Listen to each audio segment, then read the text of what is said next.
मूल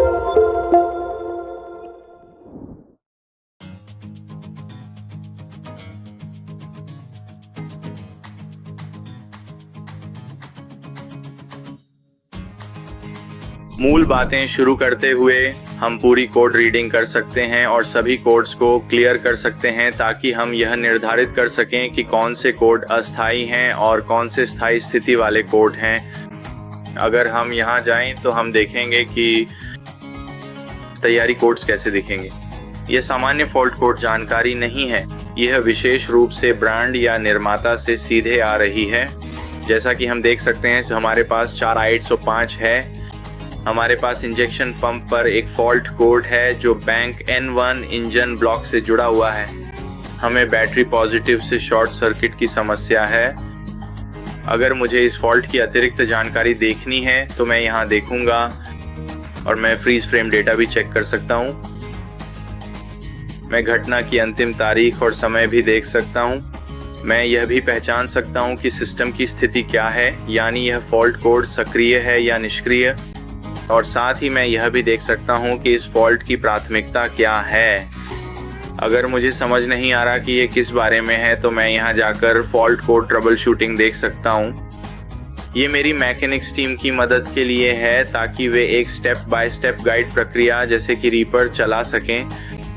एक service manual जिसमें हम कई तरह के टेस्ट उपलब्ध कराएंगे जिनकी मदद से हम यह पहचान और निर्धारित कर सकेंगे कि फॉल्ट कोड का मुख्य कारण क्या है और साथ ही समाधान भी प्रदान कर सकें, है ना? अगर यह किसी इलेक्ट्रॉनिक्स से संबंधित है तो हम किसी भी फॉल्ट कोड ट्रबल शूटिंग को कैलिब्रेट या रीसेट कर सकेंगे जो हमारे पास हो सकती है।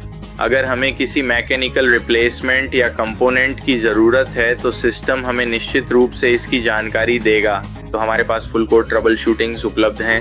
हम स्टेप बाय स्टेप देख सकते हैं कि संभावित कारण और प्रक्रियाएं क्या हो सकती हैं जिन्हें हम टेस्ट चलाने और फुल कोड ट्रबल शूटिंग की जांच करने के लिए कर सकते हैं।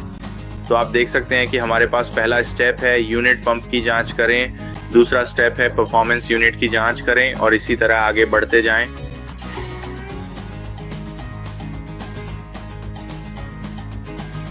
मैं लाइव माप और सिस्टम डिस्प्ले चला सकता हूं। इस इंजन पर हमारे पास फ्यूल सिस्टम डिस्प्ले है। हम एक ही समय में इंजन टॉर्क और लाइव माप देख सकते हैं। हम इंजन की स्थिति, कुछ फ्यूल सेंसर, तापमान और बैटरी वोल्टेज देखने की कोशिश कर सकते हैं। मैं मैनुअल चयन कर सकता हूं ताकि देख सकूं कि मुझे कौन कौन सी माप चाहिए। मैं इस मर्सिडीज इंजन पर कुल 54 सेंसर देख सकता हूं। अगर मैं ताज़ा देखना चाहता हूं प्रेशर, डस्ट और टेम्परेचर सेंसर, मैं बस यहाँ क्लिक कर सकता हूँ और इंजन ऑन आयल प्रेशर को फिल्टर कर सकता हूँ। इन गेजेस पे क्लिक कर सकता हूँ और मैं लाइव माप देख पाऊंगा। ये सभी रेंज निर्माता द्वारा निर्धारित की गई हैं। अगर मुझे कोई ट्रिगर मिलता है तो मुझे सिस्टम अलर्ट मिलेंगे ताकि मैं कुछ मापों को विशेष टेस्ट और रोड कंडीशंस में देख सकूं। मैं इन मापों को डायग्नोस्टिक रिपोर्ट्स में भी सेव कर सकता हूं। मैं सेंसर और वॉल्व्स पर सिग्नल्स का ग्राफ भी बना सकता हूं और विभिन्न टेस्ट रोड कंडीशंस परफॉर्म कर सकता हूं ताकि यह पहचान सकूं कि क्या टेस्ट करते समय कोई फॉल्ट आता है। मैं यहां आकर इंजन कॉन्फ़िगरेशन के अनुसार वाहन के वेसल डेटा देख सकता हूं। मान लीजिए यह 4.4 लीटर टियर 3 एमिशन स्टैंडर्ड है। मैं स्पेसिफिकेशंस, इंजन आइडेंटिफिकेशन प्लेट और अधिक सामान्य जानकारी पर तकनीकी जानकारी खोज सकता हूं। मैं इंजन डिस्ट्रीब्यूशन भी चेक कर सकता हूं। ये सब पूरी तरह से तकनीकी डेटा है। डिस्प्लेसमेंट, अधिकतम revolutions, duty cycle, force strokes, firing on orders, margins, compression, कंपनसेशंस और बैलेंस। मैं engine distribution, gears, belts, fuel system या सप्लाई भी देख सकता हूं। हम डायग्नोस्टिक रिपोर्ट्स जनरेट करने जा रहे हैं।